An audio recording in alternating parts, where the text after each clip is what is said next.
सर्वधर्मस्वरूपिणे अवतारवरिष्ठाय श्रीरामकृष्णाय ते नमः।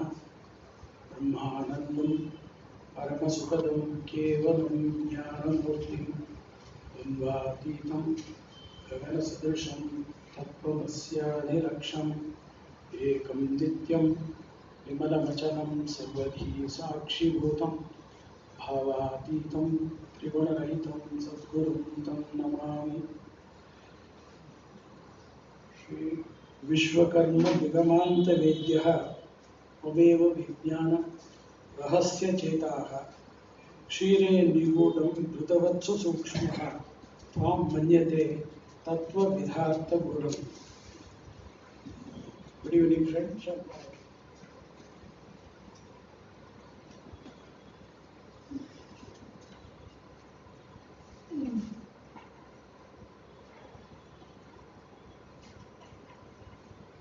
Sorry for the interruption. Good evening, friends, and my salutations to all of you. And I'm extremely thankful to all of you for braving this weather and still making it possible to come over here.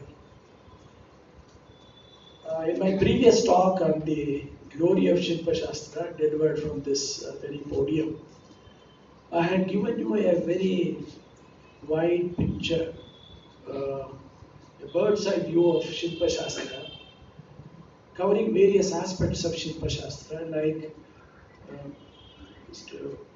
Ramprasad was mentioning, that Shilpa simply doesn't mean a carving in stone. It has a very wider meaning, and Shilpa Shastra is actually a storehouse of our ancient science and technology. I also gave you brief origin of Shilpa Shastra, the various divisions in Shilpa Shastra, the difference between Deva Shilpa and Manava Shilpa, and various divisions given in the Bhrugu Samhita, where in detail he explains how agriculture is to be done, how water harvesting is to be done, how mining is to be done. You'll be surprised to know all this come under Shilpa Shastra, because basically the two aspects of Shilpa Shastra would be how to make the human existence on this planet very comfortable so that he can enjoy the life on this planet. Also take you into higher dimensions of God realization through the Shilpa, the Murti, Sakara Murti. This talk is available to you on the Institute's site on the YouTube. Some of you who would not have attended this can go through that and find out the link between that. After the talk was over, some of my friends said that you have, put in so many things in one lecture. So why not to elaborate some of these aspects? So that is how I decided to deliver a series of talk on that. And today I have picked up the portion of actual icon carving, iconography, icon carving, that is Pratima Rachana. Sculpture has been part of human history for thousands of years. Man has been carving using materials like wood and stone of gods, goddesses, and even human figures over a period of time, and built magnificent structures, buildings and all that. In all that, if you see, there is definitely some amount of sculpture involved. The fundamental difference between the Western sculpture and our Indian sculpture, what we call as Paramparika Shilpa Shastra, is that the Western sculpture basically concentrates on the human anatomy.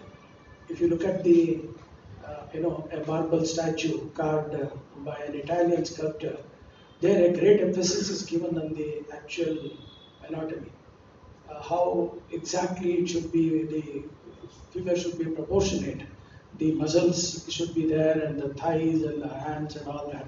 So great emphasis is given on the anatomy. Whereas in our sculptures, although an importance is given to the human body, Anganga Rachana, the emphasis here is more on spirituality. Because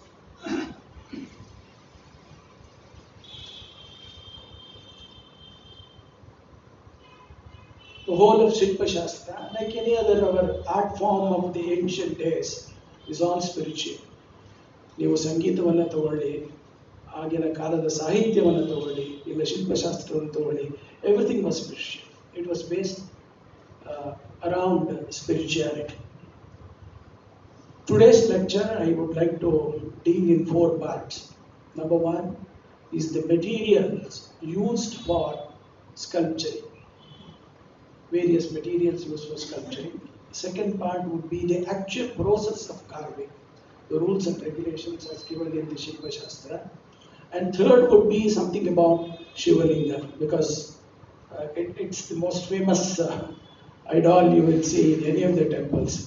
You can just keep a round stone below a tree and call it Shivalinga and do the puja.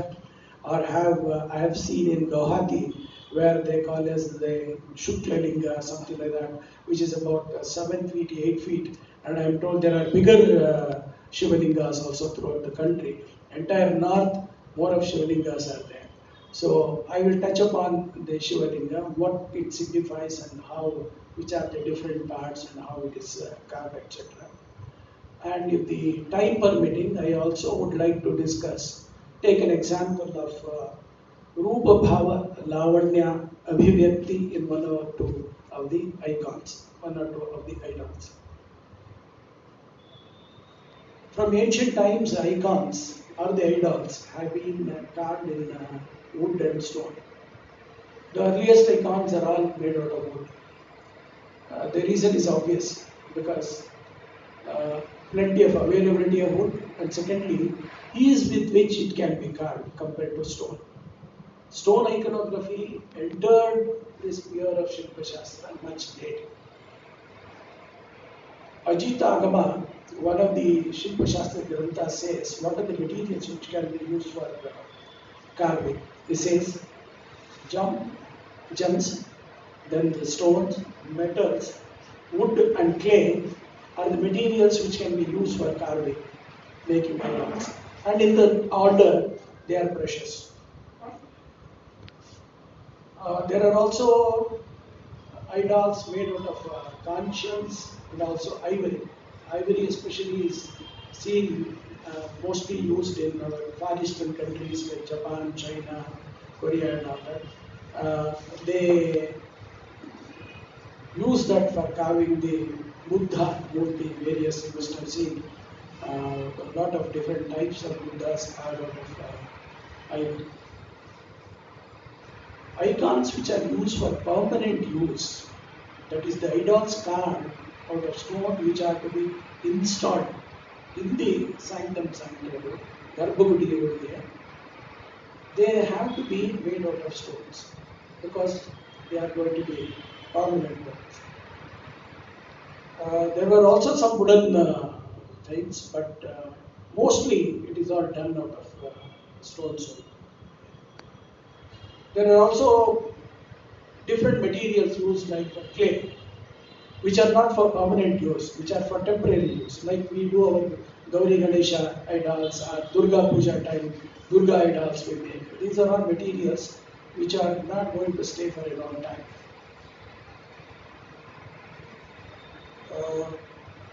Probably when the Shilpa Shastras were written, other materials which could be used like the fiberglass or cement was not there. So otherwise they would have mentioned this also, I think. Cement especially has become a very important material for construction idols. Today when you read in papers that a huge statue of Hanuman is done about 30 feet or a Shiva statue of 50 feet, they are all constructed out of cement. The basic difference is, in case of a stone, it is a carving, whereas in case of when cement or mortar is used, it is what we call as modeling. The basic difference is, in case of a stone, you chip off the unnecessary things, whereas in case of a modeling, you keep on adding something to get the idea.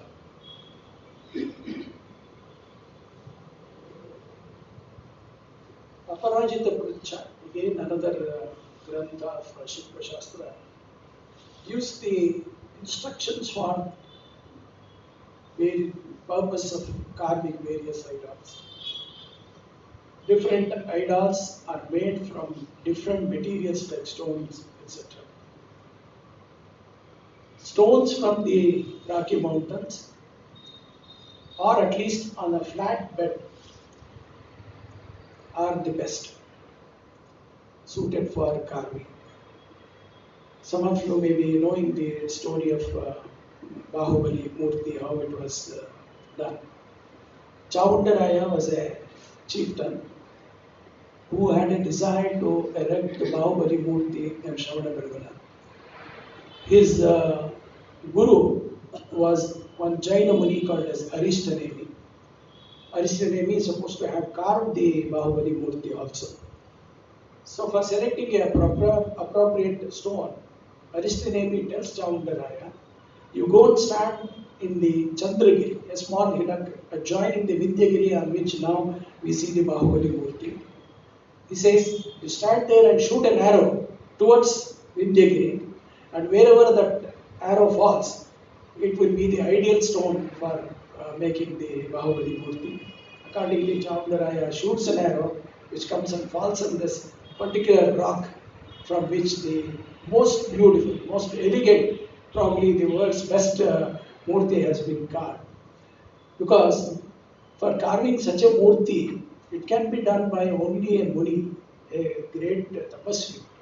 Without that tapas, a Srishti Kriya like that of Murti cannot be done. Of course, this is mythology.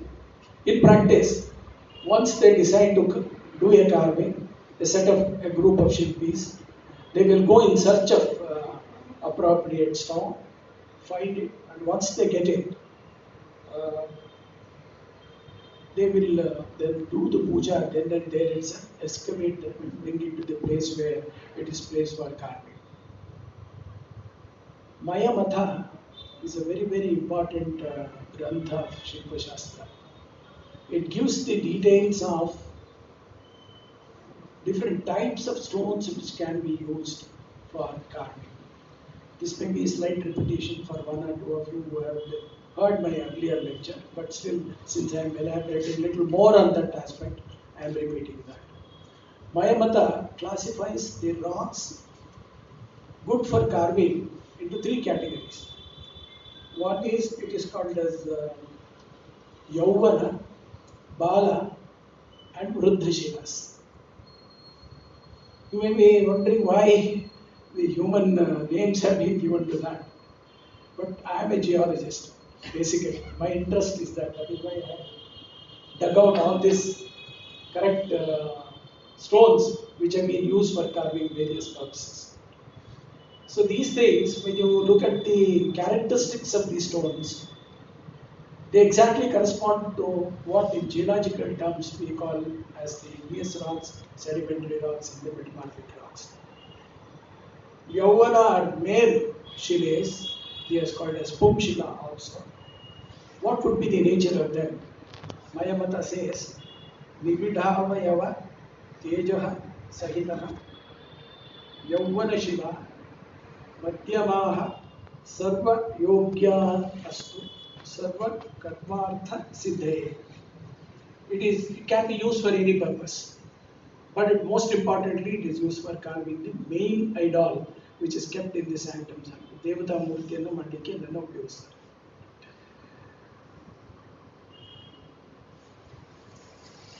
The stones will be shiny, that is what it says, absolutely flat, very shiny, and gives the sound of a gong when it is hit. That is how identification is done. As a geologist, when we want to find out what type of a rock is that, or what material it is, mineral it is, first thing we do is a physical verification. So these descriptions are given as physical verification of these rocks. So the rock will be black, shiny, it gives a metallic sound. The grains to a naked eye are very uniform, so that when you carve the murti also, it will be a beautiful one. A lot of igneous rocks like diorites, gabbro, dolerite, pyroxenites, charnokites, these are all the rocks which are suitable for carving the murtis. Entire Padmanabha temple is carved out of charnakite. And now in Karnataka we have many of the temples, our entire Hampi temples are all carved out of granite. In fact, those of you who visited the Hampi, you would have seen that there are musical pillars. That musical pillar make use of this property of igneous rocks of giving you a beautiful sound when it is hit. So this is how it is identified. To me, it was a great, thrilling experience to read in the Shilpa Shastra how they define how many types of these black rocks are described. As I said, tolerate, direct, these are all black ones, all right. But in the ancient time, how did they do that? They again give a very simple but very, very effective way of identifying them. Shilpa Shastra describes that normally the black stones are called as Krishna Shila. You ask even a Shilpi, he says that what we have called is we have used the Shilpa Shila or sometimes Saligrama Shila. Saligrama has nothing to do with the icon they have carved. For example, Chandrakeshwar Murti, if somebody says it is not of Saligrama Shila, Saligrama and it has nothing to do with that. It is only that it is black, it is a Krishna Shila. So what are the different types of black color? Here the Shilpa Shastra gives. It says there are different types of black. One is the black of a bull, black of the eye of a bull. ಒಂದು ಹೋರಿಯ ಕಣ್ಣನ್ನು ನೋಡಿದಾಗ ಅದೆಲ್ಲ ಕಪ್ಪೇನಿರುತ್ತೆ ಆ ಥರ ಕಪ್ಪಿರುತ್ತೆ. Then ಕಣ್ಣಿಗೆ ಹಂಚ್ಕೊಳ್ಳುವ ಕಪ್ಪು ಹೇಗಿರುತ್ತೆ ಅದು ಇರುತ್ತೆ, ಆ ಕಲರ್ ಇರುತ್ತೆ. ಅಥವಾ ಡಾರ್ಕ್ ಬ್ಲೂ ಲೋಟಸ್, ಬ್ಲ್ಯಾಕ್ ನೈದಿಗೆ, ಅಥವಾ ಬಂಬಲ್ ಬಿ, ದುಂಬಿ ಅಂತ ಏನು ಹೇಳ್ತೀವಿ, ದುಂಬಿಯ ಕಪ್ಪು ಬಣ್ಣ ಇರುತ್ತೆ. ಅಥವಾ ನವಿಲುಗರಿಯ ಕಂಠ, ನವಿಲುಗರಿಯಲ್ಲಿ ಇರತಕ್ಕಂಥ ಸೆಂಟರ್ನಲ್ಲಿ ಇರತಕ್ಕಂಥ ಒಂದು ಕಂಠ ಏನಿರ್ತದೆ ಅದು ಬ್ಲ್ಯಾಕ್ ಇರುತ್ತೆ. Throat of a peacock's feather. ಮಸಿಯನ್ನು ತಯಾರಿಸುವ ಎಲೆಯಂತೆ, ಮಸಿ ತಯಾರಿಸಲು ಬಹುಶಃ ಸಾಮಾನ್ಯವಾಗಿ ಅದು ನಂಜುಬೆಟ್ಲು ಗಿಡದಿಂದ ಮಾಡ್ತಾರೆ ಅನ್ಸುತ್ತೆ ನನಗೆ. ಆದ್ದರಿಂದ ಮಾಡಿರ್ತಕ್ಕಂಥ ಆ ಕಪ್ಪು ಇರುತ್ತದು. ದೆನ್ ಕಪ್ಪು ಅಗಸೆ ಹೂ, ಬ್ಲ್ಯಾಕ್ ಕಲರ್ಡ್ ಫ್ಲಾಕ್ಸ್. ದೆನ್ ಕಪ್ಪು ಉದ್ದಿನ ಕಾಡಿನ ಬಣ್ಣ ಅಥವಾ ಕಾಡು ಹಸಿರು ಕಾಡಿನ ಬಣ್ಣ ಇರುತ್ತೆ. See how in detail they give the description of these colors of these black rocks which can be selected. All of them are good. When you carve them, they will have that particular shade of blackness in those things. Now in this photograph I have given you two examples of black stones, igneous rocks. That is evolution. One is the gabbro to the left, which is similar to the Murti card. It can also be direct. I'm not very sure because they have not recorded what exactly is there. But it can be carved out of a gabbro like this or a direct. Direct na ನೀವೆಲ್ಲ ನೋಡಿರ್ತೀವಿ, ಆದರೆ ಅದು ಡೈರೈಟ್ ಅನ್ನೋದು ಗೊತ್ತಿರಲ್ಲ. In the common parlance it is called as black granite. But ಹೊರಗಡೆ ನೇಚರ್ನಲ್ಲಿ ಎಲ್ಲಿ ಸಿಗ್ತದೆ ಅಂತ ಹೇಳಿದ್ರೆ, ನೀವು ರಾಮನಗರದಲ್ಲಿ ಅಥವಾ ಕೃಷ್ಣಗಿರಿ ಕಡೆ ಹೋದಾಗ ಹೋದೆ, cutting across the hill there will be a black one line which goes like a thick, maybe width of about 5-6 feet. Continuously it will go for kilometers sometimes. That is the direct rock. ಕನ್ನಡದಲ್ಲಿ ಅದನ್ನು ನಾವು ಹಳ್ಳಿ ಕಡೆ ಅದನ್ನು ಆಂಜನೇಯನ ಬಾಲ ಅಂತಾರೆ, ಅದು ಓದ್ತಾ ಇರ್ತಿರ್ತೇವೆ. So that is what you would have seen, a direct also you would have seen, which is very ideal. But only thing is, you cannot build big monuments out of that. It is okay if you can get a maximum size there, you can carve a good statue. That would be enough for that. The other one is granite, because the photo has been stretched at the time of taking the printing. The grains look a little different. But granite, all of you are very familiar, so I need not explain to that. But this photograph is from Lepakshi temple. The entire Lepakshi temple is carved out of granite stones. The second one is the Bala Shila, or a female Shila. It is also called as Sri Shila. The characteristics of that would be Snigdha, Gambhira, Nirgosha, Sugandha, Shitala, Mrudu. Shilpa Shastra says it will be of 8 color, it will be soft, it will be hollow, like that when you hit that it will be hollow. It gives a sound like that of a hollow pot, unlike a metallic sound. Normally it will have layers and it is used for carving of Stri Vigrahas. Geologically it corresponds to sedimentary rocks.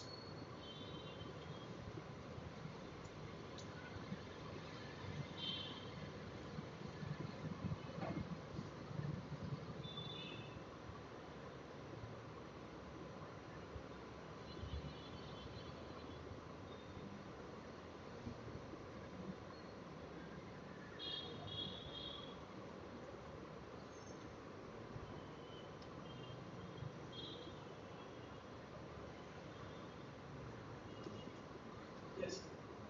Normally the Sri Shilas are sandstones and limestones. Sandstones are very widely used in North India for all their carvings. The entire Swaminarayan temples, if you have visited either in Gandhinagar or the very famous one in Delhi, New Delhi, they are all made out of sandstone. In the picture I have shown you sandstone carving from one of the Bhubaneswar temples, and adjoining is the rock, which is the sandstone, which is there. It has a very wide shade, almost from very light pink to dark pink and yellowish color and all that. The red sandstones have been used for construction of the various monuments in Delhi. That is how you get the name of Red Fort in Delhi, because the entire thing is made out of red sandstones. The characteristic of red sandstones is it is very conducive for very fine work. Artistically, you can carve that. But there again, you have to be a little careful so that layers should not be appearing. If it is a block like this, you can do a good carving out of that. The next one is the limestone. Limestone also is good for carving. See how beautifully, this is again a Orissa carving of the Devi Saraswati, which has been carved out of limestone. The third one is the neuter, Vruddha Shila. It is also called as Nabum Shila. Matsya, Manduka, Shakala, Ruksha, Vruddha Shilaha. They will be having grains very clearly visible, long lines of grains which are there. They will have the surface, very rough surface like that of snake skin, or it can be with some depressions and all that. These are not ideal for carving the vigrahas and all that. May be used for putting the ground stones and all that. In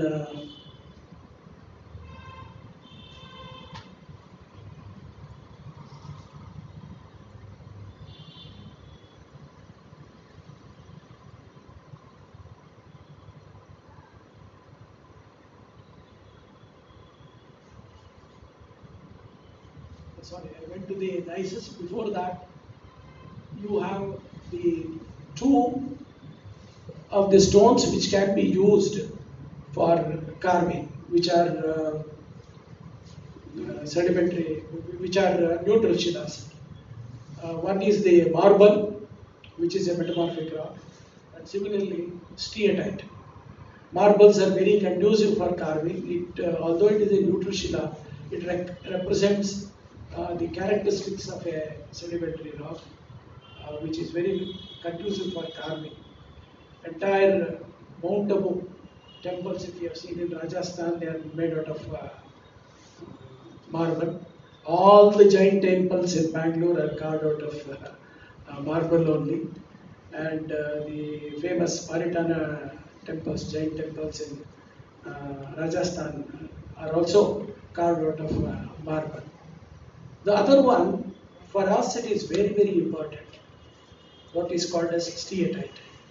It is also a metamorphic rock, and this rock is the one which is used for carving our magnificent temples, where in the world you will never see something matching to that. The famous Hoysala architecture temples of Belur, Hale Belur, Somnathpura, and there are more than 450 such Hoysala architecture.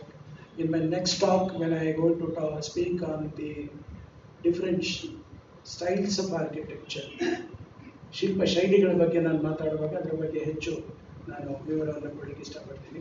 But it is a beautiful rock, very conducive for carving, because you can do such fine filigree work almost. Because you look at any of our carvings of Belur Halebed, so much of details and such fine work. There are idols where you can see the difference between the nails and the finger. They have taken it out. And in the anklets, the center balls can be moved. Such fine carvings have been done. So it is an excellent material. Original rock is what we call as geologically pyroxenites, and that also has different shades. Some of them will be a little hard, some of them would not have been completely metamorphosed, but still, once it becomes steatite, it is an excellent material for carving. The characteristic of steatite is like laterite. When it is inside the earth, it will be soft. But once it is taken out, when it is exposed to sun, wind, etc., it becomes little hard. But not as hard as gabbro or granite for you to carve. And excellent for very fine, minute carvings. And next, one of the metamorphic rocks is gneiss. As I was telling you, it looks like some of the stains which are going there and all that. The best example of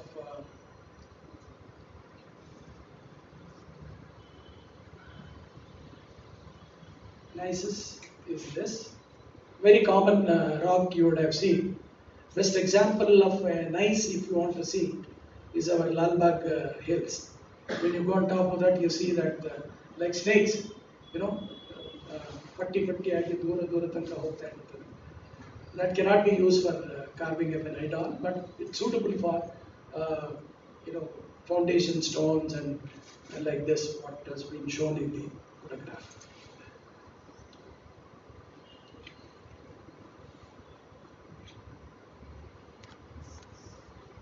Shilpa Shastra Granthas lays lot of emphasis and careful selection of the stone, because if it is not done properly, at a later date suddenly some crack may appear somewhere, and that will spoil the vigraha, and also a lot of wastage of time and energy. All of you are very familiar with the story of Jakana and Dakkanachari. I don't want to elaborate on this. How even such a great Shilpi like Jakana made a mistake and got into trouble. The second most used material is wood.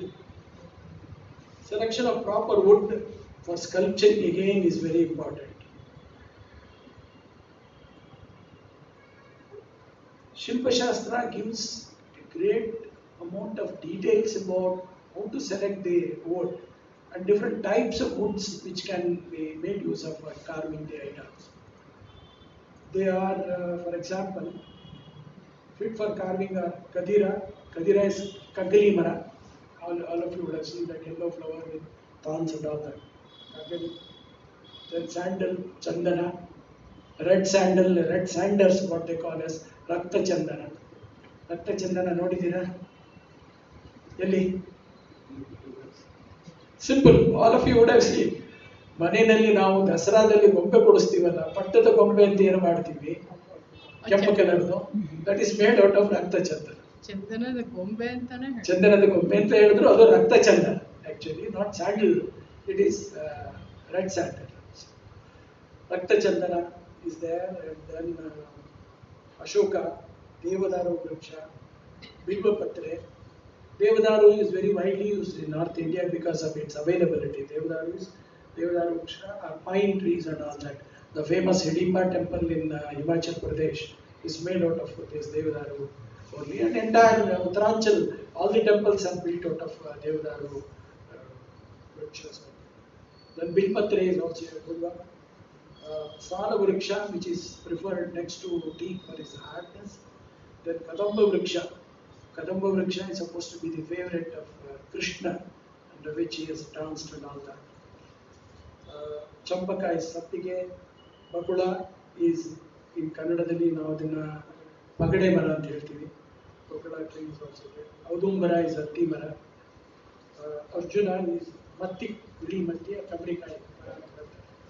And Shalmali is Urga, silk cotton tree. In Lalbagh, you would have seen the biggest tree is the silk cotton tree, which is there, which is also good for carving. And of course, teak is the most preferred one. But the only thing is, teak, because of the circumference of the wood itself, very big idols cannot be carved out of that. You can take out the planks out of that, join them, and make beautiful doors and carvings. You must have seen. Most of the people would prefer to have teak doors for that carved. In South Kerala, especially, Harasinamara, jackfruit tree is used by teak, and it is also used for making musical instruments.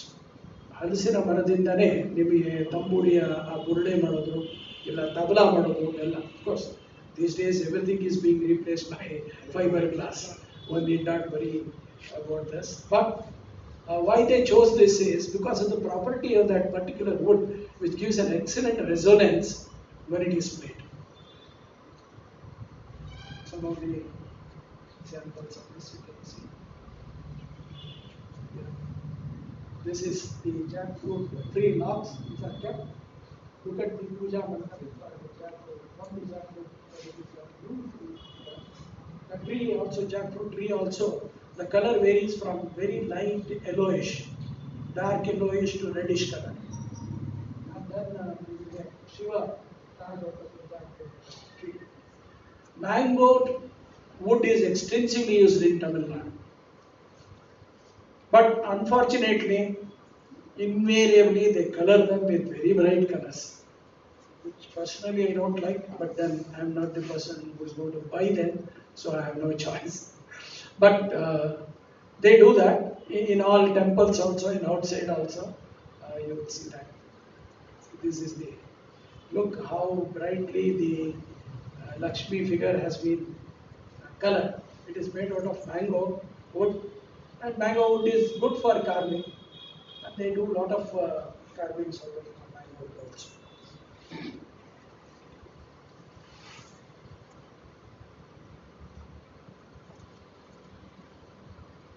Shilpa Shastra lays down clearly what is the type, what is the characteristic of a wood to be selected for carving.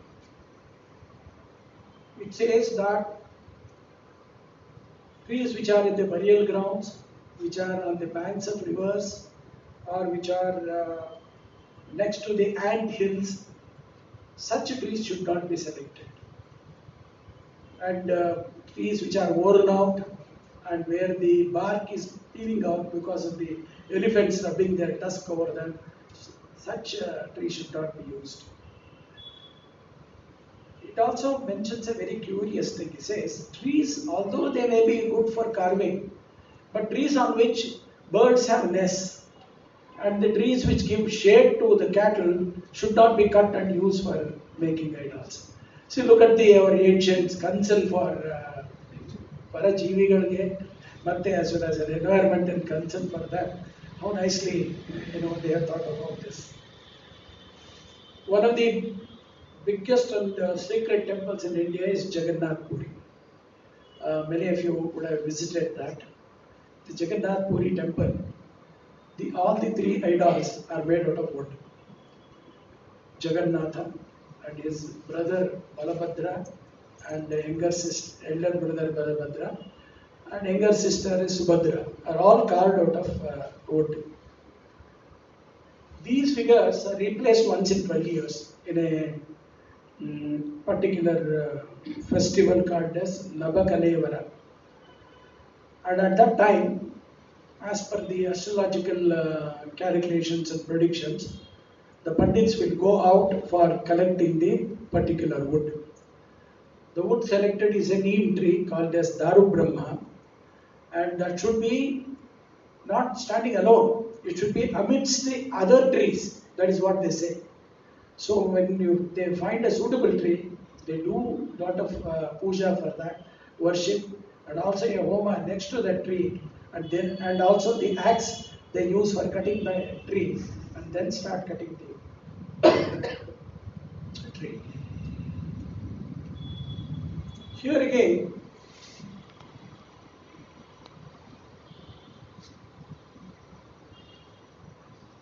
I would like to read one.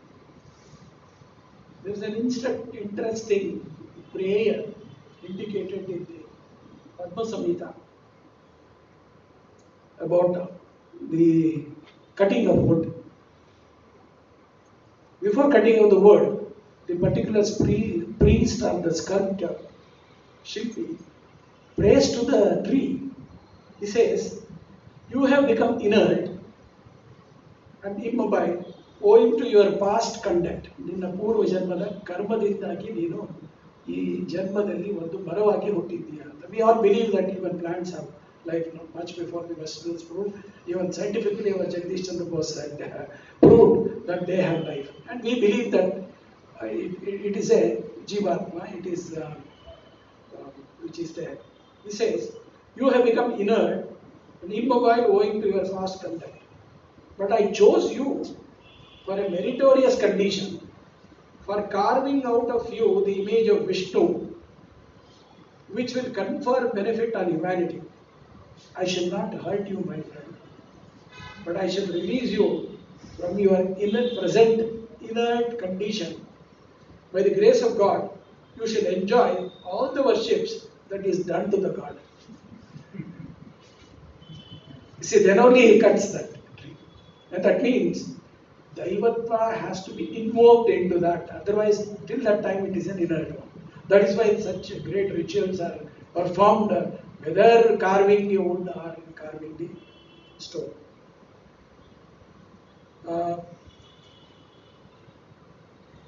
About a few months back, my Shilpa Acharya, my Shilpa Guru, whom I consider as my Shilpa Guru, Dr. G. Jnanananda, had organized a Shilpa Kala Shivira. This was for carving 14 Shiva idols, Leela Murtis, for a temple being constructed near Karimnagar. This was as per Kashyapa Shilpa Shastra. So I had the occasion to visit that camp 2-3 times at the beginning, where they brought the selected stones and then started.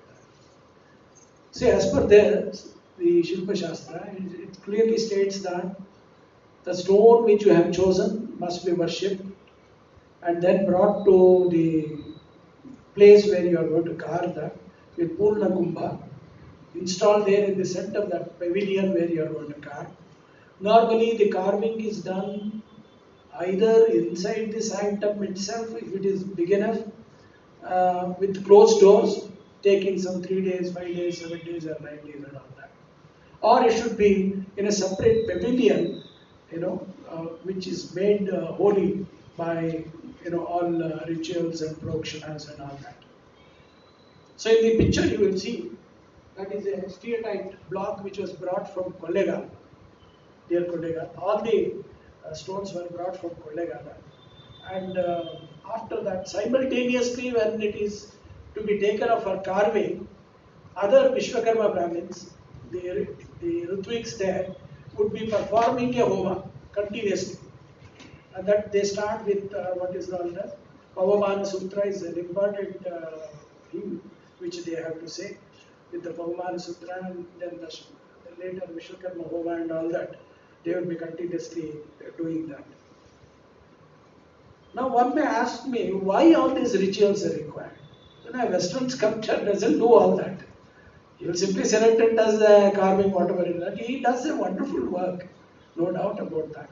When you visit the Salarjung Museum, we can't go to Italy, but at least when you go to Salarjung Museum, invariably, without fail, please visit their marble statue gallery. They have earlier it was all dispersed, but now they have made a beautiful gallery with an excellent lighting. Don't miss that. You will see how excellent those carvings are on that. So when somebody can do that kind of a carving, why all these rituals? Rituals are in our blood for Hindus. Our Sanatana Dharma lays down that every stage we have to have this kind of a spiritual thought, spiritual force behind that. It is interesting to note that the word Shilpa comes from Shila Samadho, the Dhatu Shila Samadho. Samadhi means what? Tapas. Tapas means what? Once he sits in tapas and a Shilpi, start doing tapas. For what purpose? For creation. And that involves three stages of this thing. First, a decision, then a contemplation, and then he has to, first is alochana, sankalpa, decision, alochana, contemplation, and then nirmana, execution. Shilpa Shastra says for a Shilpi, while doing this itself, he gets that kind of ananda. He derives that supreme happiness by the process of creation itself. This is the benefit to him. Now he not only does that, he by his tapas creates a murti whereby the aesthetic sense of a viewer are also highlighted. ಅದು ಉದ್ದೀಪನಗೊಂಡು ನಾವು ಆ ಮೂರ್ತಿಯನ್ನು ಕಂಡಾಗ ನಮಗಲ್ಲಿ ಕೂಡ ಅದರಲ್ಲಿ ಭಕ್ತಿ ಭಾವ ಬರುತ್ತೆ, ಒಂದು ಆನಂದ ಬರುತ್ತೆ. Look at the beautiful statue of Channakeshwar. Unfortunately, people visit these days temples as part of some tour party, and 5 minutes they will there in a hurry, they will run away. Just stand in front of that Channakeshwar Murti for 5 minutes and look at that smile. He is not ordinary Keshava, he is Channakeshwar. What is ಅದರಲ್ಲಿ ಏನು ಚಂದ ಇರೋದೇನಿದೆ, ಮುಖ ನೋಡಿ, ಅದರಲ್ಲಿರುವ smile ನೋಡಿ. Think far better than the so-called Mona Lisa smile people keep on talking. That is nothing. Look at the smile of the God. ಅದನ್ನು ನೋಡ್ತಾನೆ ನಮ್ಮಲ್ಲಿ ಒಂದು ಮನಸ್ಸಿನಲ್ಲಿ ನಮ್ಮ ಸೌಂದರ್ಯ ಪ್ರಜ್ಞೆ ತಾನಾಗಿ ಬರುತ್ತೆ. This is the speciality of all our arts. ಹಾಡವನು ಸುಮ್ಮನೆ ಹಾಡೋದಲ್ಲ, ಈಗಿನ ಡಮ ಡಮ ಹಾಡುಗಳಿಗೂ ನಿಜವಾದ ಒಂದು ರಾಗವನ್ನು ತೆಗೆದುಕೊಂಡು ಹಾಡುವಾಗ ನಮಗೆ ಸಿಗುವ ಆಧ್ಯಾತ್ಮಿಕ ಆನಂದ ಅದೇ ಬೇರೆ. So a Shilpi creates that. Not only he derives this, in fact, there are statements which says a Shilpi gets moksha by doing this kind of carving itself. Similarly, he takes the viewers, the devotees, also into that kind of enlightened heights of ananda.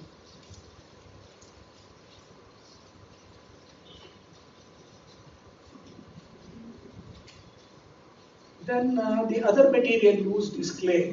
Different methods are used for making clay icons. All of you are familiar that these clay are done out of, first the clay is prepared. There are different colors of clays available, black, yellow, all that. To that, few things are added. Things like ghee, curds, and some amount of gingerly oil. All these things are added to that. They are thoroughly mixed, kneaded, and kept away for some time. Only after that, for about 15 days or 1 month, and afterward it is taken up and the murtis are made out of that. But these murtis are only for temporary purpose. As we know, it cannot be kept inside the sanctum sanctorum permanently. Best examples again are our Gauri Ganesha and the Durga Devatas. The clay images are considered as temporary, occasional icons. They will invariably have two things to do. One is avahana. What we do, prana pratisthapana. ನೀವು ಗಣೇಶನ ಪೂಜೆ ಮಾಡುವಾಗ ಅದಕ್ಕೆ ಪ್ರಾಣ ಪ್ರತಿಷ್ಠಾಪನೆ ಮಾಡ್ತೀವಿ. ಆಮೇಲೆ ಪೂಜೆ ಆದಮೇಲೆ 1 ದಿವಸ 2 ದಿವಸ 3 ದಿವಸ ಆದಮೇಲೆ ಅದನ್ನು ವಿಸರ್ಜನೆ ಮಾಡ್ತೀವಿ. So all the clay icons are very temporary. They invariably have a creation and a visarjana.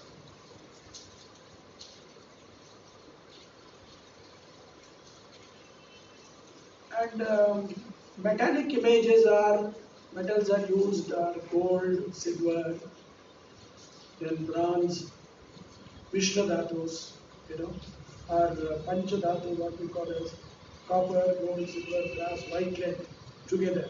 They are called as Mishra Dhatus. And sometimes lead and tin are also used. Shilpa Shastra says that lead and tin are used for making idols which are worshipped in occult sciences.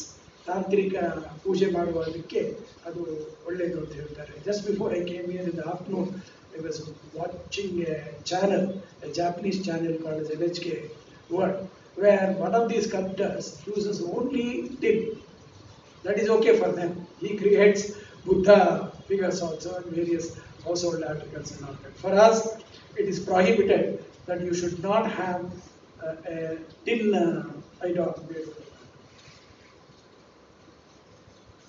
Casting of metals, especially bronze, has been the unique art of India. It is as old as Harappa and Mohenjo-daro. The Harappa's famous dancing girl icon is a bronze one. Worldwide it is famous. And there again, volumes have been written on that one single image itself. While casting, the casting process, all of you know, many of you are engineers here, how it is done, exactly in the same fashion. First, a clay model is done, hollow model is done. Inside that, melted metal is poured.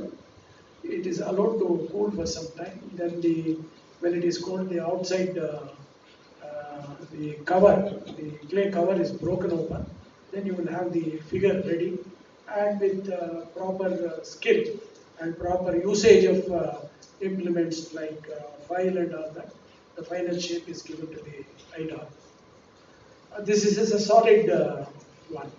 In North India, especially Nepal and Tibet, a hollow casting is also done. The purpose of making a hollow casting is that they would like to insert inside the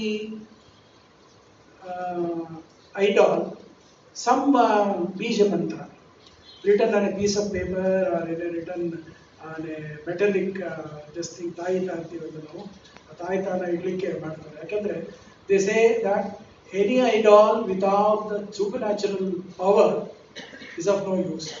So they do that. Sometimes the relics of great people can also be kept, like the ashes of Buddha can be kept inside and all.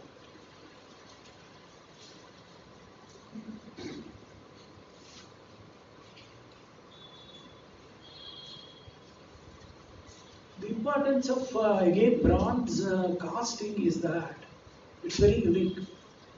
The Shilpi who does this bronze casting has much more freedom than one who does on the stone, because the stone has certain amount of rigidity for him, whereas in case of bronze sculpturing, when he prepares that original model itself, of course they are all small compared to this thing, he has his creativity, but within the ambit of the Shilpa Shastra rules and regulations. What are those? I will elaborate a little later.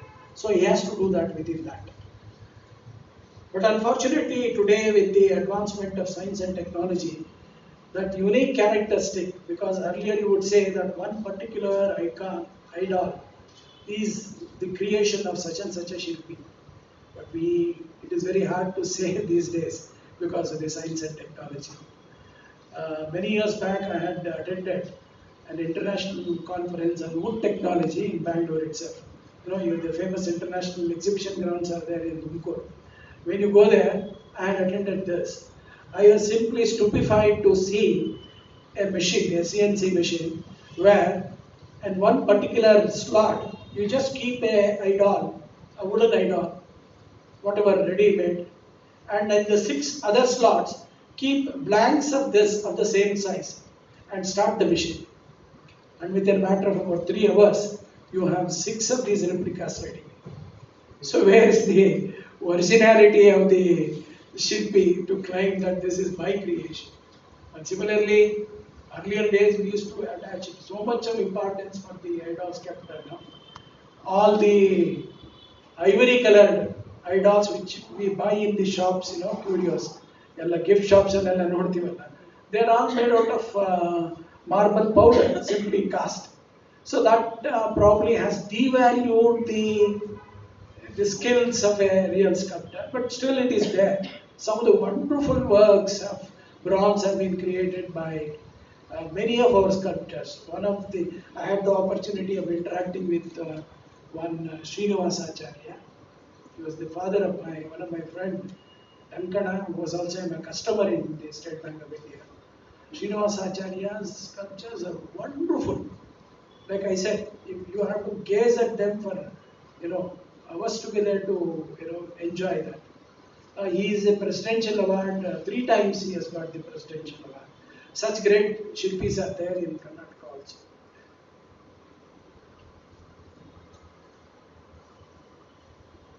Now we can, keeping the time constraint, we can take a look at the actual process of carving the idol. As I said, first you select the material and bring it to the place wherever you are going to carve it. Universal Shilpi has been called as Vishwakarma. He is the Jagat Shilpi. And while creating Jagat, what does he do? He uses the Panchabhutas he himself has created. The materials are the Panchabhutas which he uses for creation of this world. A Shilpi does the same thing. He uses the material available to him, and that is why a Shilpi is also called as Vishwakarma, because he does the exactly same work as the Vishwakarma Parameshwara, what he does also. He takes these materials and brings out something special characters in them. For example, iron he can make into steel, and he makes ordinary clay into a figure which can withstand the oblations for many years. Or some of you may be aware of this, how they make mirror out of bronze. It is very famous in Kerala, if you see. Even to this day they do it, but it is a very prized item. After the carving is done, most of them look black, isn't it? It is not done out of black stone. Even if you do it in a granite, a black color appears. That is because a coating of cashew nut oil and bee wax mixed is given so that it can resist the later abhishekas done. What do we use in doing abhisheka? All this, which are highly corrosive, isn't it? Ghee, curds, honey, all these are corrosive. So over a period of time, you should not destroy the image, that is idol. That is why this coating is given to that.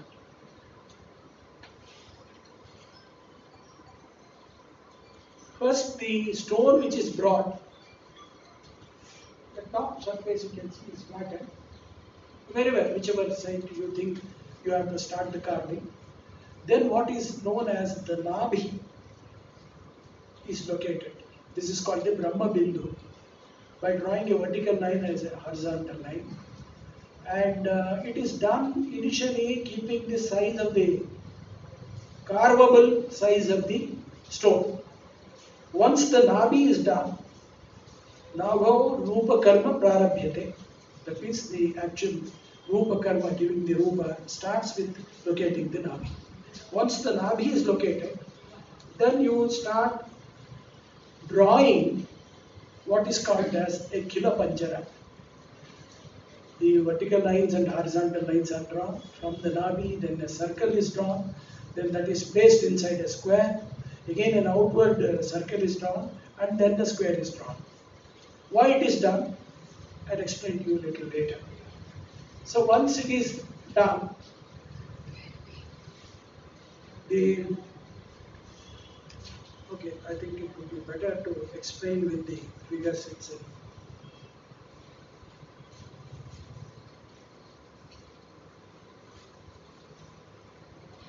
I'm skipping few things because of the time constraint again. Yeah, this is what I said. First, a Karnika Kshetra is located. and then what is called as a Kila Panjara is drawn. The purpose of drawing the Kila Panjara is that in that stone, where exactly should be the head, that is the Devateja, the Shirolankara Bhaka, where it should be the legs of the idol should be there, where the Bhakta Janas, if there are their Parivara Devatas also, you are going to many of the carvings when you see in Belur Adebe, the main deity will be there, the smaller deities are standing, below, near them, where they should be there. All these are defined for the puja. And you observe here that there are 16 smaller squares within the bigger square. And in that square, first the drawing of the Shila, the particular Murti, whatever you want to draw. If you see here, the Shirolankara Bhaga is exactly where the Shirolanka Bhaga of this Devi is there. Similarly, the Makuta of the Subramanya Swami is also there. So it should correspond into that, so that that proportion is maintained.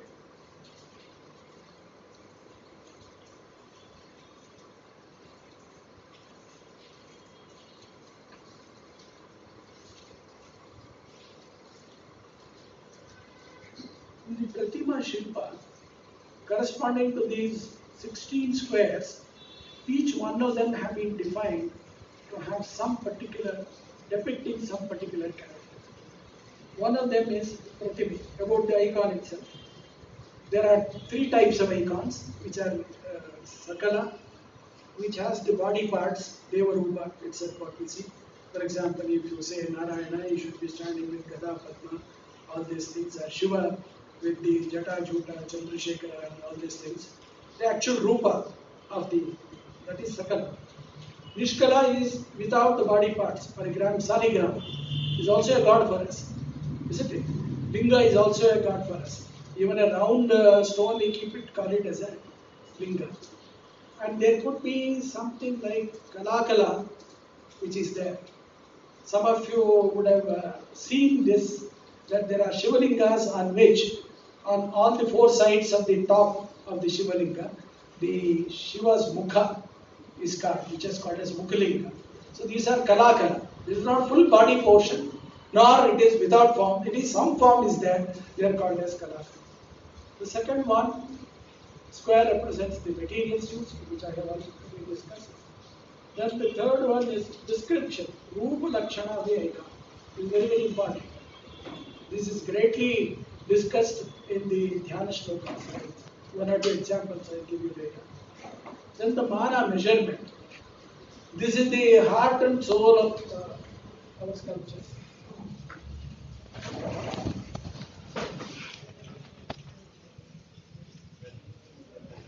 Mobile light on ಮಾಡಿ.